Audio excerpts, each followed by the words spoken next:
Hello friends, तो आज की इस वीडियो में हम देखने वाले हैं एनसीईआरटी ज्योग्राफी चैप्टर 8 जो आपका लास्ट है क्लास 6 का। ठीक है, इसके बाद आपकी 6 क्लास की ज्योग्राफी कंप्लीट हो जाएगी।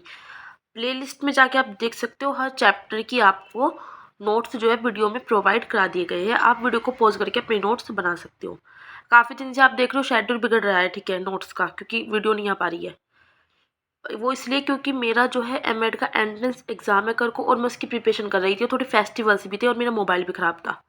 ठीक है, तो चलिए अब कल के बाद आपकी डेली वीडियोस आ जाएगी और जल्दी जल्दी हम एनसीईआरटी कंप्लीट करने की कोशिश करेंगे।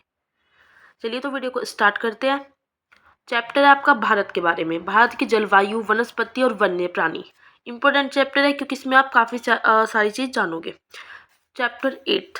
ओके, फर्स्ट हम देखेंगे भारत में के बारे में पढ़ रहे हैं, तो जाहिर सी बात है मौसम के बारे में हम चर्चा करेंगे। मौसम किसे कहते हैं? वायुमंडल में दिन प्रतिदिन होने वाले जो बदलाव होते हैं, जैसे कभी क्या हो जाता है, कभी बारिश हो जाती है, कभी धूप निकल जाती है, तो उसको ही कहते हैं मौसम। इसमें तापमान, सूर्य की विकिरण जो रेडिएशंस होती है, वर्षा, इन सबको शामिल किया गया है। अब भारत में मौसम की बात करें तो 4 प्रकार के मौसम आते हैं। कौन कौन से आते हैं?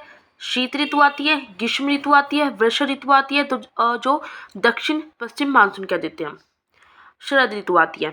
इन सब की हम ऋतुओं की बात करेंगे। सबसे पहले बात करते हैं शीत ऋतु। शीत मतलब विंटर, जब आपकी सर्दी आती है। दिसंबर से फरवरी तक होता है मौसम। सूर्य की किरण इस समय क्या होती है, पृथ्वी पर सीधी नहीं पड़ती। जब सीधी नहीं पड़ती सूर्य की किरण तो पृथ्वी गर्म नहीं होती, इस वजह से ठंडा मौसम रहता है। उत्तरी भारत में इस दौरान तापमान भी कम रहता है। बात करते हैं समर की, जब गर्मी आती है, ग्रीष्म ऋतु मार्च से मई तक होती है। इस समय सूर्य की किरण क्या होती है, पृथ्वी पर सीधी पड़ती है, जिसके कारण क्या होता है, तापमान इंक्रीज होता है, बढ़ता है, इस वजह से गर्मी होती है। उत्तरी भारत में इस वक्त मार्च से मई तक क्या होती है, गर्म हवा चलती है, जिसको आप कहते हो लू। अब आ जाती है वर्षा ऋतु, मतलब बारिश के मौसम आते हैं, जब मानसून शुरू हो जाता है। मानसून कहाँ से आता है? मानसून जो पवनें चलती है वो अरब सागर और बंगाल की खाड़ी से भारतीय उपमहाद्वीप की ओर बहती है, और यह पवन क्या लाती है, नमी लाती है। पवन क्या होती है, पर्वत से टकराती है, तो भारत में वर्षा होती है। अब वर्षा कैसे होती है, देखिए अब पता चल गया आपको कि जो पवनें चलती है बंगाल की खाड़ी से, अरब सागर से भारतीय उपमहाद्वीप की ओर, तो वो क्या होती है, पर्वत, माउंटेन से टकराती है, तो इसलिए वर्षा होती है। अभी जो मानसून शब्द है ये क्या है, एक अरबी भाषा का शब्द है। ठीक है, ये क्या होता है, इसका मतलब होता है मौसम, और मौसम शब्द कहाँ से निकला है, मौसम, जिसका अर्थ होता है मौसम। ठीक है, अब आ जाती है शरद ऋतु। अब मानसून के लौटने का मौसम, मतलब मानसून चला गया, वर्षा चली गई। अक्टूबर से नवंबर बंगाल की खाड़ी को लौटता है। इस मौसम में भारत के दक्षिण भागों में क्या होती है, वर्षा होती है शरद ऋतु में। इस मौसम में वर्षा विशेष रूप से तमिलनाडु और आंध्र प्रदेश में होती है। देखिए शरद ऋतु में क्या है कि जो मानसून था वो चला गया, मतलब बारिश चली गई, लेकिन इस मौसम में भारत के दक्षिण भागों में वर्षा होती है। ये बारिश वाला मौसम नहीं होता, लेकिन दक्षिण भाग में वर्षा होती है। खासकर वहाँ पे तमिलनाडु और आंध्र प्रदेश जो है उसमें शरद ऋतु, मानसून का जब लौटने का टाइम होता है अक्टूबर नवंबर, तब वहाँ पे वर्षा होती है। तो एक क्वेश्चन पूछा जा सकता है। ये छोटे छोटे आपको कीवर्ड्स यही पकड़ने होते हैं। ठीक है, इनसे ही क्वेश्चंस जो है बनते हैं। क्योंकि मानसून का महत्व, अब मानसून जो आता है इसका महत्व क्या है कि भारत में कृषि जो है, भारत में जो हमारी खेती है वो मानसून पर ही निर्भर करती है। अगर खराब मानसून होता है, बारिश नहीं आती है, ज़्यादा बारिश हो जाती है, तो क्या हो जाती है, फसल बेकार हो जाती है। अब बात करते हैं जलवायु की। किसी स्थान पर मौसम की औसत दशा उसको उस स्थान की जलवायु कहते हैं। इसके लिए कम से कम अगर हमें कहीं की जलवायु देखनी है कि वहाँ की जलवायु है कैसी, तो कम से कम 20 वर्ष के मौसम के आंकड़े को जांचना पड़ता है। भारत की जलवायु को मानसूनी जलवायु कहते हैं। अब जलवायु को प्रभावित करने वाले कारक कौन से हैं? ऊंचाई, समुद्र से दूरी कैसी है, स्थिति कैसी है, ये सब जो है जलवायु को प्रभावित करते हैं। भारत की जलवायु में क्षेत्रीय विविधता देखने को मिलती है। जैसे राजस्थान की बात करें तो गर्म है राजस्थान, शुष्क है वहाँ का मौसम। कश्मीर की बात करें तो ठंडा मौसम है वहाँ का बहुत। तो भारत की जलवायु में क्षेत्रीय विविधता देखने को मिलती है, विविधता है, जैसे डाइवर्सिटी हर जगह होती है। जैसे बात करते हैं उत्तर के मैदानों में तापमान में विविधता होती है। मुंबई व कोलकाता का जो टेम्परेचर है वो हर साल क्या होता है, मीडियम रहता है, बिल्कुल ना ज़्यादा सर्दी ना ज़्यादा गर्मी।